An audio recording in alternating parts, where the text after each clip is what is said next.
tienen que ver con el Señor, algo del Señor. Y en este caso su nombre significa Jehová se acuerda, el Señor se acuerda. Un poco del contexto histórico. Creo que ya fueron 3 semanas, nuestro hermano Alfredo nos enseñó sobre el libro de Ageo. Y este libro va muy ligado con Ageo, porque ellos tuvieron su ministerio juntos. En el año 605 empezó el cautiverio en Babilonia del Reino del Sur por su idolatría. Y fueron básicamente 3 eventos durante 20 años, de 605 a 585, y finalmente en ese año 585 quedó destruido Jerusalén. Entonces estuvieron en cautiverio por ¿cuántos años? 70 años estuvieron en cautiverio. Entonces, en 535 antes de Cristo, el rey Ciro manda a los exiliados a reconstruir el templo en Jerusalén. Y esto podemos ver en el libro de Esdras y también al final de Segunda de Crónicas. Entonces, ya están ahí otra vez algunos judíos construyendo el templo. Ya empiezan a reconstruir el templo. Y después, ¿qué pasa? Muchas veces pasa en la vida, hubo oposición. Muchas veces cuando tratamos de hacer las cosas correctas, ¿qué nos pasa? Hay oposición. Y es lo que les pasó a ellos también. Entonces se detuvo la obra por mucho tiempo, por varios años. Después Dios levanta a estos profetas, Ageo y Zacarías, ¿para qué? Para animar a la gente a retomar la reconstrucción. En Ageo vimos que tenían malas sus prioridades. Dios les dice, ustedes están construyendo sus propias casas, están haciendo todas estas otras cosas, ¿y qué tienen que hacer? Tienen que construir el templo. Tienen que poner a Dios en primer lugar, en vez de poner sus propias casas, todo lo que están haciendo. Y Zacarías también tiene este mismo mensaje, es para animar a la gente a reconstruir el templo. Y esto podemos ver en el libro de Esdras, en el capítulo 5 y 6. Nos dice esto: en ese tiempo los profetas Ageo y Zacarías, hijo de Ido, profetizaron a los judíos que estaban en Judá y en Jerusalén. Hablaron en el nombre del Dios de Israel, quien estaba sobre ellos. Zorobabel, hijo de Salatiel, y Jesúa, hijo de Jehosadac, respondieron y continuaron la reconstrucción del templo de Dios en Jerusalén. Los profetas de Dios estaban con ellos y los ayudaban. ¿Cuánto nos ayuda cuando otras personas nos animan a hacer lo correcto? Sí, ayuda mucho. Muchas veces estamos muy desanimados o no sabemos si podemos hacer lo correcto. Pero si alguien viene al lado de nosotros y nos dice o nos anima, puedes hacerlo, échale ganas. Sí, eso ayuda mucho. Y nos dice en el capítulo 6 que así que los ancianos de los judíos continuaron la obra y fueron muy animados por la predicación de los profetas Ageo y Zacarías. Entonces quedó este templo terminado como Dios les había ordenado. Entonces, esto es el propósito de Zacarías. Está animando a esta gente con su profecía para reconstruir el templo. Habían empezado la obra, pero por la oposición habían detenido la obra por un tiempo. Pero ya era el momento de otra vez buscar a Dios, obedecer a Dios. Entonces, este libro podemos ver la fecha más o menos por el 520 antes de Cristo. Más o menos fue por el mismo tiempo que escribió el profeta Ageo. Tal vez un poco después nos dice ahí en versículo 1 que fue por noviembre. Ageo empezó probablemente 2 meses antes de eso. Entonces ahí están juntos animando a la gente a obedecer a Dios, a poner a Dios por primera prioridad en sus vidas. Podemos ver algunas divisiones de este libro. Número 1, un llamado al arrepentimiento, que vemos en el capítulo 1, en los versículos 1 al 6. No es una larga porción de este libro, pero es muy importante porque Dios les está llamando a volver a Él. Y es algo que vemos en todos los profetas. Un llamado al arrepentimiento. Vuélvense a mí. Vamos a ver en un momento. Número 2, una restauración para Israel. Y esto es la mayoría del libro que vemos en el resto del capítulo 1 hasta el capítulo 8. Y ahí vemos 8 visiones.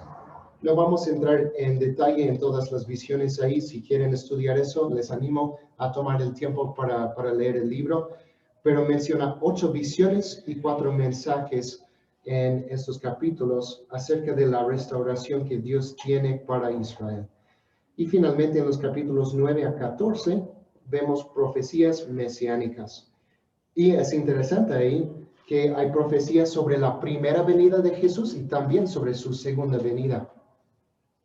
Podemos ver todo esto ahí en Zacarías. Es uno de los libros que más habla del Mesías. Aparte de él, probablemente el que más habla de Jesús es Isaías, que nos habla mucho del Mesías. Entonces, algunos pasajes importantes de este libro. En el capítulo 1 vemos el llamado al arrepentimiento. Y es interesante, vamos a ver esta misma frase también en Malaquías. Capítulo 1, versículo 3 nos dice así: regresen a mí y yo me volveré a ustedes, dice el Señor de los ejércitos celestiales. Regresen a mí. Dios no está lejos de nosotros. Si alguien está lejos, somos nosotros. Si alguien se ha alejado, no es Dios, somos nosotros. Entonces Dios nos llama a arrepentirnos, a buscar otra vez a Dios. En el capítulo 4, versículo 6, hay otro versículo tal vez conocido, tal vez lo hayan escuchado. El Señor dice a Zorobabel, es un mensaje de ánimo para Zorobabel, que era uno de los líderes. No es por el poder ni por la fuerza, sino por mi espíritu, dice el Señor de los ejércitos celestiales. ¿Qué significa eso? En el contexto de reconstruir el templo, Zorobabel tenía esta responsabilidad de guiar a la gente, ayudar a la gente en este proyecto. ¿Y qué quería comunicar Dios en este momento? Dios es soberano. Él es el Señor de los ejércitos celestiales. Y todo lo que hacemos, todo lo que Dios nos llama a hacer, realmente no lo podemos hacer nosotros en nuestras propias fuerzas. ¿Cómo lo podemos hacer? Nos dice aquí, por el Espíritu de Dios, por sus fuerzas. No es por mi poder, no es por mi fuerza, sino por el Espíritu.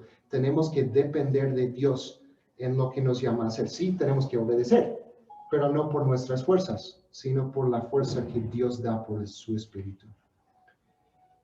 En el capítulo 9 vemos una profecía acerca de la primera venida del Mesías.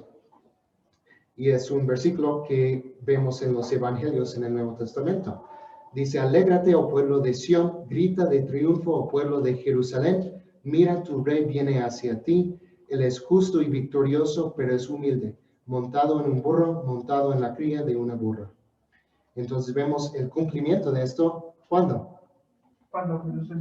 Cuando Jesús entra a Jerusalén, solamente una semana antes que muere en la cruz por nosotros. Otra profecía vemos en el capítulo 13, una profecía mesiánica, y por lo que yo veo tiene un doble cumplimiento. Me encanta este versículo. En aquel día brotará un manantial para la dinastía de David y para el pueblo de Jerusalén, una fuente que los limpiará de todos sus pecados e impurezas.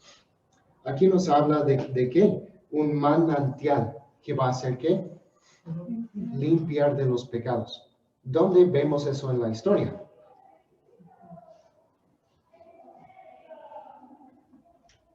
¿Alguien sabe?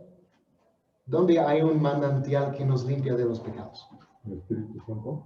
La sangre de Cristo. No. Ajá. Cuando Jesús murió en la cruz por nosotros, entonces en un sentido es una profecía que ya tiene un cumplimiento, pero también está diciendo que tiene un cumplimiento futuro para el pueblo de Israel, para la dinastía de David, para el pueblo de Jerusalén. Tiene un cumplimiento futuro también. Entonces podemos ver este doble cumplimiento de esta promesa, esta profecía.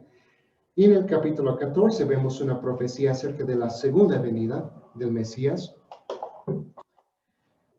Nos dice así en el capítulo 14. En aquel día sus pies estarán sobre el monte de los olivos. Entonces el monte de los olivos se partirá, formando un extenso valle del este al oeste. Entonces vendrá el Señor mi Dios y todos sus santos con él.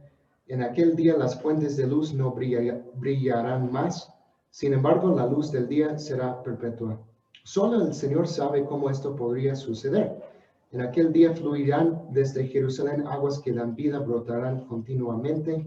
El Señor será rey sobre toda la tierra.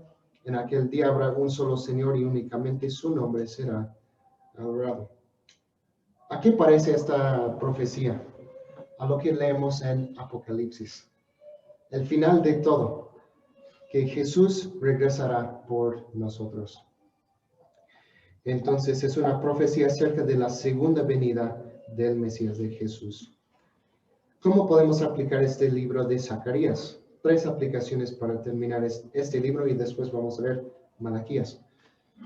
Número 1, cuando Dios nos llama a hacer algo, nos ayuda a cumplirlo. Dios no nos llama a hacer algo sin darnos la fuerza para hacerlo. Sí tenemos que obedecer, sí tenemos esa responsabilidad de obedecer a Dios. ¿Y estás obedeciendo a Dios? Es una pregunta que podemos aplicar. ¿Estás obedeciendo a Dios? Obviamente no lo vas a hacer en tus propias fuerzas. Dios te va a dar las fuerzas para hacer su voluntad. Número 2, algo que vemos aquí en este libro es que Jesús es el Mesías y Él es el rey sobre todos los reyes. Él es el Mesías, Él es el rey. Y la pregunta entonces para nosotros ¿es Jesús tu rey personal, tu Señor? ¿Es Él el rey y Señor de tu vida? Y algo más que me encanta de este libro es que nos habla de la salvación, que no solamente es para los judíos. Gracias a Dios por eso. Que la salvación no fue solamente para el pueblo de Israel, sino es para todos. Para personas de todas nacionalidades, lenguas, razas y culturas. Pero solamente es posible a través de la sangre de Jesús que derramó en la cruz. Él murió en nuestro lugar para expiar nuestros pecados. Entonces la pregunta es, ¿has confiado en Jesús para tu salvación? ¿Has confiado en Él? Solamente a través de Él hay salvación. Entonces tenemos que confiar en Él para la salvación. Vamos al libro ahora de Malaquías. Malaquías es el último libro del Antiguo Testamento. Ya estamos terminando todo el Antiguo Testamento. Probablemente es el último mensaje de Dios antes de la venida de Jesús.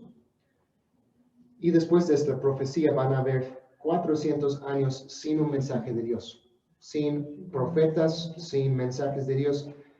400 años se llaman de silencio. Silencio de parte de Dios. Y después viene Juan el Bautista con el mensaje que ya viene el Mesías, Jesús.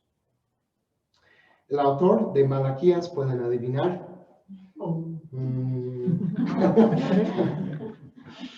Malaquías. Esto vemos en el versículo 1 del capítulo 1.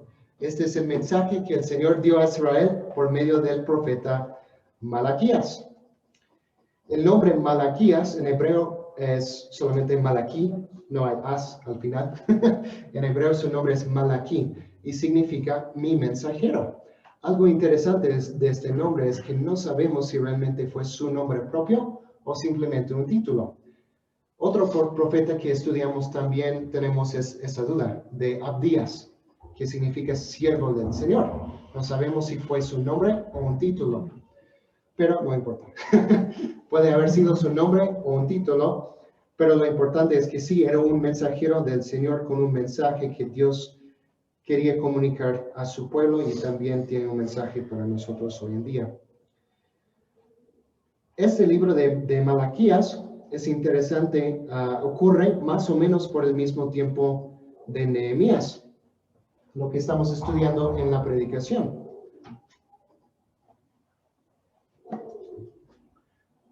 Por los temas que vemos en este libro, pensamos que fue escrito durante la vida de Nehemías o tal vez un poco después. Los judíos entonces ya habían reconstruido el templo, ya habían restaurado la adoración, pero luego, ¿qué pasó? ¿Qué vimos hoy en Nehemías? La gente había hecho ¿qué? Un compromiso. Sí, Pero ¿por qué hicieron compromiso? Porque se alejaron otra vez de Dios. Pensaríamos que después de ir a un cautiverio en Babilonia por 70 años, hubieran aprendido a no apartarse de Dios. Pensaríamos que nosotros también, después de haber experimentado cosas difíciles en la vida, tal vez una disciplina de Dios, aprenderíamos a no apartarnos de Dios. Pero no es siempre así. Dios muchas veces tiene que recordarnos de nuestra necesidad de volvernos a Él. Y es el propósito de este libro. Los judíos otra vez se habían alejado de Dios y por eso tienen que otra vez hacer un compromiso. Y es lo que vemos también en Nehemías, lo que vimos esta mañana. Malaquías deja bien en claro que el pecado y la apostasía del pueblo sería corregida si no se arrepienten y no toman en serio a Dios. Entonces este libro se escribe más o menos por el año 430 a.C. El propósito de este libro es llamar a la gente a volverse a Dios, otra vez a hacer este compromiso con Dios. Entonces, solamente dos divisiones de este libro, para hacerlo más fácil. Dos divisiones principales. El capítulo 1, versículo 1 al capítulo 4, versículo 3. Tenemos una exhortación y reprensión al pueblo y sus líderes. Y en el capítulo 4, versículos 4 a 3, tenemos una profecía de esperanza para el pueblo, que el Mesías viene. Y en la primera parte tenemos una serie de preguntas. Es un discurso entre Dios y el pueblo. Y hacen todas estas preguntas. Básicamente están fingiendo su inocencia. El pueblo aquí quiere fingir su inocencia. Estamos bien, no necesitamos cambiar. Entonces hacen todas estas preguntas aquí. ¿Cómo nos has amado? Están acusando a Dios de no amarlos. ¿De qué manera hemos tratado tu nombre con desprecio? ¿Cómo hemos contaminado los sacrificios? ¿Por qué nos traicionamos unos a otros? ¿Cómo hemos cansado a Dios? ¿Cómo podemos volver cuando nunca nos fuimos? ¿Cuándo te hemos estafado? ¿Qué hemos dicho contra ti? Todas estas preguntas se están haciendo. ¿Por qué? Porque creen que están bien. Creen que no necesitan cambiar, pero Dios dice sí necesitan cambiar. Están mal. Dios conoce sus corazones que están mal y necesitan volverse a Él. Y es el propósito de este libro, llamar a la gente a volverse a Dios. Algunos pasajes importantes, nada más para mostrarles este patrón de discursos entre Dios y el pueblo. El capítulo 3, dos pasajes aquí, versículos 6 y 7, y luego 8 a 12. Discursos entre Dios y el pueblo. Dice el capítulo 3, versículo 6. Yo soy el Señor y no cambio. Por eso ustedes, descendientes de Jacob, aún no han sido destruidos. Desde los días de sus antepasados han despreciado mis decretos y los han desobedecido. Ahora vuelvan a mí y yo volveré a ustedes, dice el Señor de los ejércitos celestiales. La misma frase que encontramos en ¿qué otro libro? Zacarías. ¿Sí? Pero ustedes preguntan, ¿cómo podemos volver si nunca nos fuimos? Entonces es una serie así de preguntas entre Dios y el pueblo. Dios les acusa de su pecado. Y el pueblo fingiendo inocencia dice, ¿cómo hemos pecado? ¿Por qué estamos mal? ¿Te ha pasado alguna vez cuando dijiste a una persona que estaba mal y ¿en qué he hecho? Estoy bien. Es lo que dice el pueblo.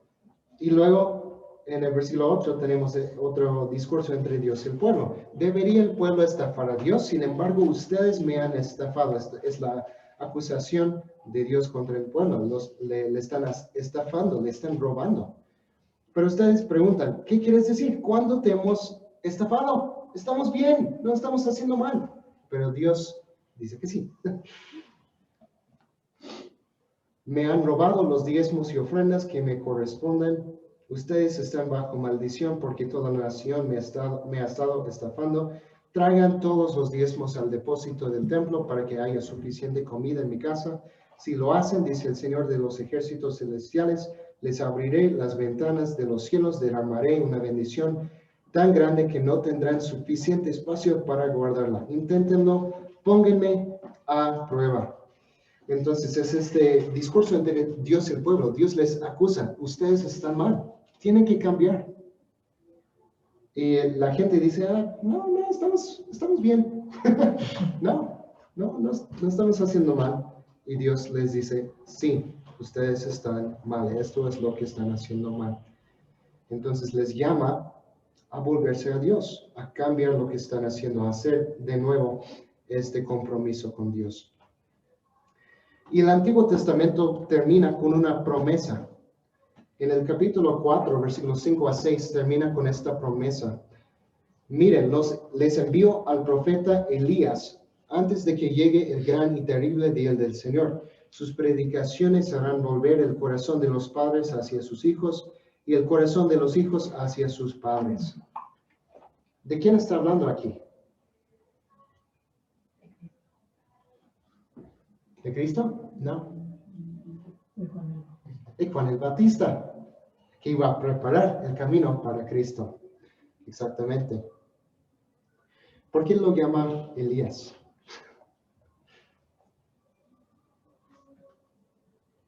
¿Cómo era Elías?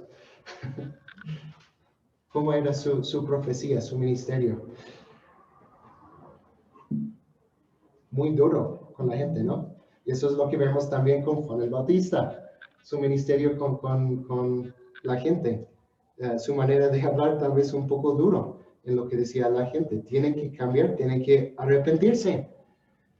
Y les llama serpientes a los fariseos, ¿no? No era muy amable. A veces hay que hacer eso.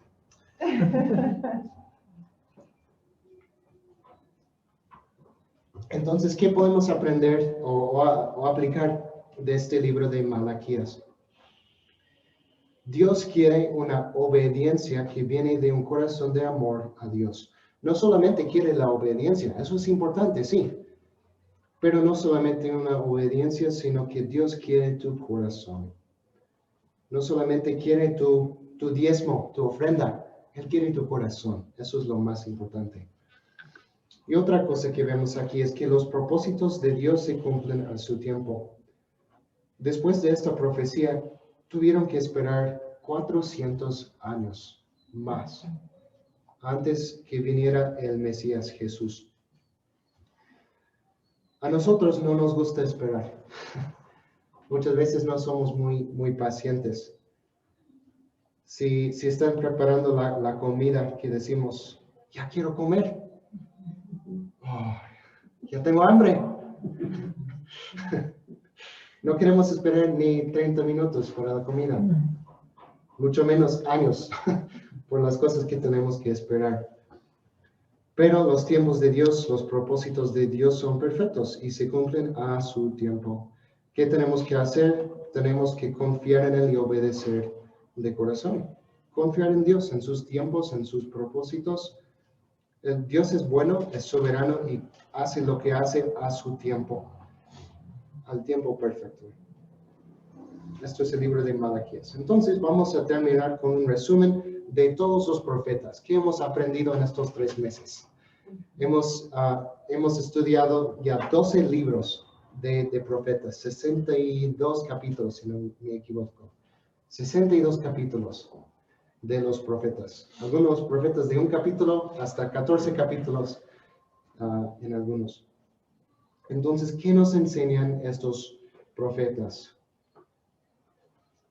Algunas cosas aquí. Dios es el juez de toda la tierra y viene un día de juicio. Un tema que vemos en todos los profetas es ¿qué? El juicio de Dios.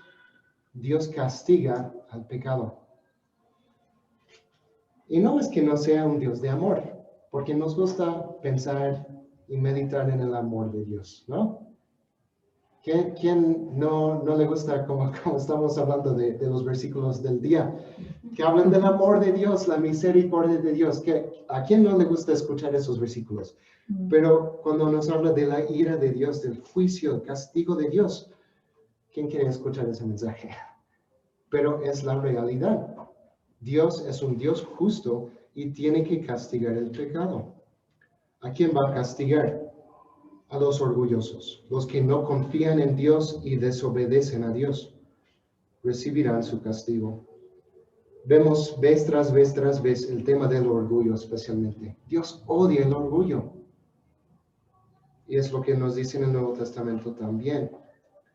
Dios es enemigo de los orgullosos y va a juzgar a los que son orgullosos, que no confían en Dios, no obedecen sus mandatos. Pero también vemos el amor de Dios. Vemos el amor, la misericordia de Dios para su pueblo, que Dios tiene buenos planes, planes de bendición para su pueblo.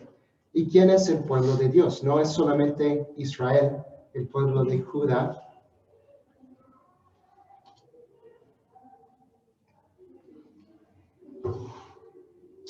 El verdadero pueblo de Dios son los humildes, que confían en Él y le obedecen. El verdadero pueblo de Dios, los que van a tener su bendición, que van a recibir este amor y experimentar por la eternidad su amor, su misericordia, son los humildes que confían en Él y obedecen a Dios. Entonces, el mensaje que vemos en estos profetas como resumen es el mismo mensaje que vemos en toda la Biblia. Cuando estudiamos el libro de Juan, ¿qué fue el mensaje que vimos ahí? Que hay dos respuestas a Jesús. ¿Qué son? ¿Alguien recuerda? Ya hace 3 meses que terminamos, ¿no? Fe e incredulidad. Fe e incredulidad. Solo hay 2 respuestas a Jesús. Y es el mismo mensaje que vemos aquí en los profetas, que Dios es el gran rey sobre todos y los que se someten a su reino tendrán su bendición, pero los desobedientes sufrirán su castigo. Hay 2 caminos en la vida. Solamente 2, no hay más. No puedes estar en el medio. Estás en un camino o el otro. Solamente hay 2 opciones, fe o incredulidad. 2 caminos y 2 destinos. Y quiero dejarles con esto. 2 caminos y 2 destinos en la vida. Es un tema que vemos en los profetas y en toda la Biblia. 2 caminos. Someterte a Dios, ser humilde, confiar en Él y obedecer sus mandamientos. Es el camino de la fe. El camino de la fe. Sométete a Dios, sé humilde, confía en Él y obedece sus mandamientos. Es el camino de la fe. ¿Y cuál es el destino de los que están en el camino de la fe? Es la vida eterna con Dios. Es la vida eterna con Dios. Es la bendición de Dios. La vida eterna con Dios. Si estás en ese camino de sumisión a Dios, de ser humilde, confiando en Dios y obedeciendo sus mandamientos, tu destino es la vida eterna con Dios. Pero el otro camino, y tristemente nos dice la Biblia que la mayoría de las personas están en el otro camino, es el camino de rechazar la autoridad de Dios, de ser orgulloso, de confiar en ti mismo en vez de confiar en Dios y desobedecer a Dios. No hacer caso a su palabra, no escuchar a Dios ni obedecer lo que nos dice. ¿Y cuál es el destino de esas personas? Es un destino a castigo eterno, separado de Dios. Eso es lo más triste en la Biblia.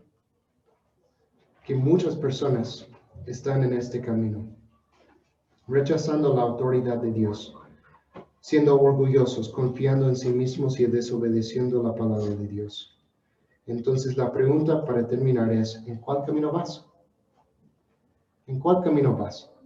Solamente hay 2 caminos en la vida. Y cada camino tiene su destino. Si eres humilde, si te sometes a Dios, si confías en Él, si obedeces sus mandamientos, estás en el camino de la fe y tu destino es la bendición de vida eterna con Dios.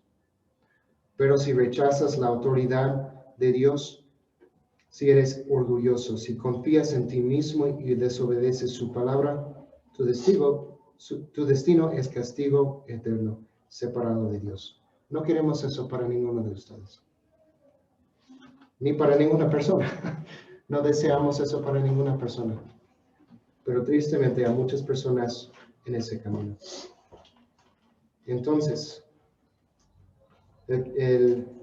la aplicación central que yo veo de todos estos profetas es que tenemos que ser humildes y caminar por fe. ¿En cuál camino estás? Vamos a orar para terminar.